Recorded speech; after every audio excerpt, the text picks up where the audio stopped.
Kisah One Size Doesn't Fit All untuk para orang tua yang mengutamakan kebahagiaan si anak. Namun, kali ini bukan kisah tragis yang berujung kematian, bukan pula tentang ukuran sepatu, tetapi kisah syarat pesan kepada para orang tua.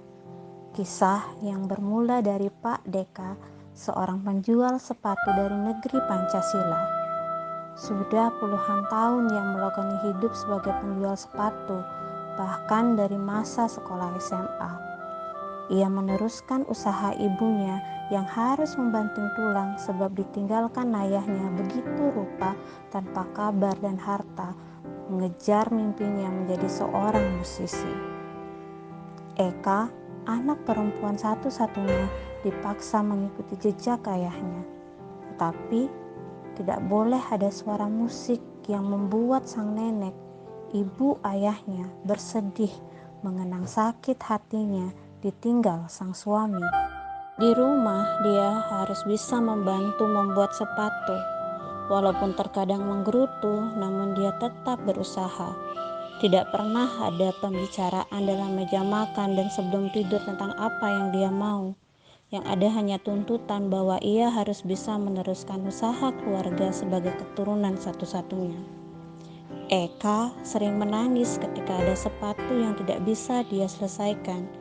Ia pun merasa minder ketika melihat temannya yang lain bisa bermain dan melakukan kegiatan yang menghibur diri mereka sendiri.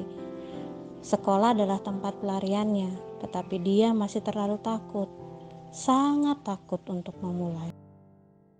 Eka sebenarnya memiliki suara yang sangat merdu. Dia sangat suka bermain musik. Bisa saja Eka memperoleh bakat turunannya dari sang kakek yang konon adalah seorang pemusik.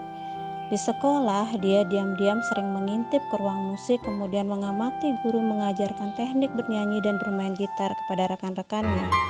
Suatu hari, dia mendapati ruang musik di sekolahnya terbuka sangat lebar. Ruangan nampak sepi. Dia penasaran. Dia pun memutuskan untuk mendengarnya. Benar saja, tak seorang pun ada di sana. Tangannya gemetar mengambil gitar. Arah pandangannya menyeluruh ke sekitar. Dalam gemetar dan debaran dada, ia mulai memetik gitar dan melantunkan melodi yang sering dia dengar. Pak Mer, guru musik yang tengah berjalan menuju ruang tersebut, mengintip pemilik suara merdu dan petikan gitar syahdu itu. Ia merekamnya.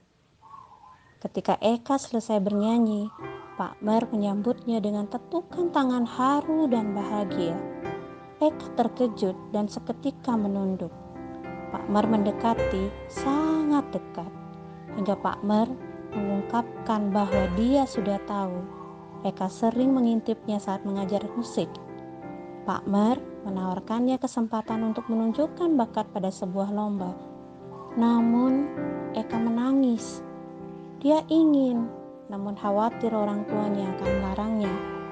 Pak Mer menawarkan diri untuk berbicara kepada Pak Deka, ayah Eka. Pak Mer menuju rumah Pak Deka guna membujuknya agar memberikan Eka kesempatan.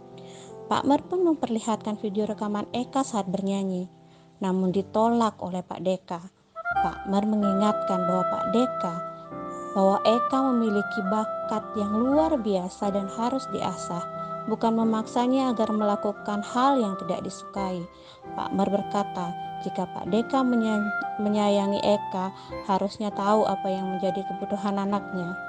Dalam ketakutan, Eka menangis terisak hingga tertidur dalam derai air mata. Pak Deka kasihan. Ia pun sadar bahwa ia tidak bisa menyamakan satu ukuran sepatu yang sama kepada semua orang. Mungkin saja ukuran sepatunya muat jika dipakai oleh anaknya dengan kain tambahan di dalamnya. Tentu membuat si pemakai tidak nyaman, bahkan kesakitan. Begitulah dia menyadari bahwa sebenarnya dia harus menyesuaikan kebutuhan anaknya, bukan memaksakan kehendak. Pak Deka memberikan izin kepada Eka untuk mengembangkan bakatnya di dunia musik.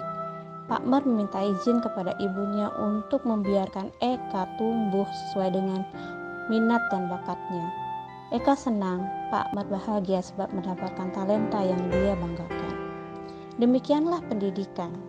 Peran serta keluarga dan pola pikir one size doesn't fit all adalah kunci pemenuhan kebutuhan murid agar senantiasa bahagia.